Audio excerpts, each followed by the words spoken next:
আওয়ামী লীগই আমার কাছে মনে হচ্ছে আওয়ামী লীগই আগামীতে রাজনীতি করতে ইচ্ছুক না, বিকজ আওয়ামী লীগ গত 16 বছরে সেকেন্ড টিয়ার পলিটিশিয়ান বানাতে পারেনি।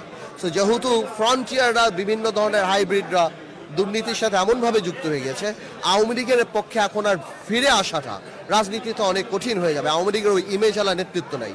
75-এর 15ই আগস্ট আপনারা বুঝতে হবে হত্যাকাণ্ড হয়েছে, আওয়ামী লীগ অসম্মানিত বা অপমানিত হয় নাই। এবার আওয়ামী লীগ অসম্মানিত হয়েছে, অপমানিত হয়েছে, মানুষের হৃদয় থেকে সরে গিয়েছে। সো এই রিকভার করাটা আওয়ামী লীগের জন্য ডিফিকাল্ট। না না, এগুলিকে আমি একদমই কোনো গুরুত্বই ধরি না। আওয়ামী লীগের কোন নেতা ইন্টারন্যাশনাল কোর্টে মামলা চায়? না, I don't find any point. এরকম ইন্টারন্যাশনাল কোর্টে অনেক মামলা করতে পারে।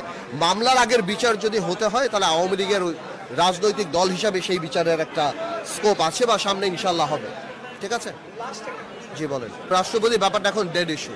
এটা 1 মাস আগে একটা ইস্যু ছিল, এই ব্যাপারে কথাবার্তা হচ্ছিল, বাট আমার মনে হয় ওই ইস্যুর চেয়ে বড় করে কার ছবি নামবে, রাষ্ট্রপতি যাবে কি যাবে না, এগুলির চেয়ে বড় ইস্যু নির্বাচনমুখী সংস্কার, জনগণের ক্ষমতাটা জনগণের হাতে দিয়ে দেওয়া ভোটের মাধ্যমে। কত দিনের মাধ্যমে না, যত তাড়াতাড়ি সম্ভব। বাট অবশ্যই এরকম কোনো একটা ব্যাপার না যে আপনি বছরের পর বছর লাগিয়ে দিচ্ছেন। রোডম্যাপটা দেওয়া, যৌক্তিক নির্বাচনমুখী সংস্কার এই সরকার কি করবে, আমরা এই সরকারের পাশে আছি, সহযোগিতা করছি, এবং জনগণের ক্ষমতা জনগণের হাতে দিয়ে দেওয়া। ঠিক আছে, ডক্টর ইউনূসের সরকারের পাশে আমরা আছি। এই সরকার আন্দোলনের সরকার, এই সময় অনেক রক্তের বিনিময়ে পাওয়া আমাদের একটা সরকার।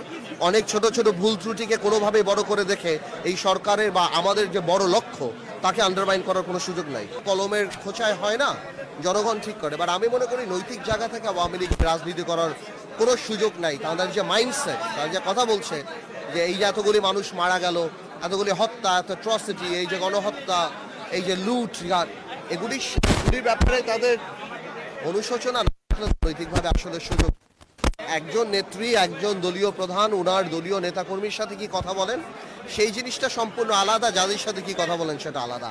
আমি কোনো নেত্রী বা কারো কথা বলবো না। আওয়ামী লীগের তরফ থেকে, আওয়ামী লীগ তো বড় রাজনৈতিক দল, আমার কাছে মনে হচ্ছে আওয়ামী লীগই আগামীতে রাজনীতি করতে ইচ্ছুক না। ঠিক আছে, থ্যাংক ইউ। আমরা শুনে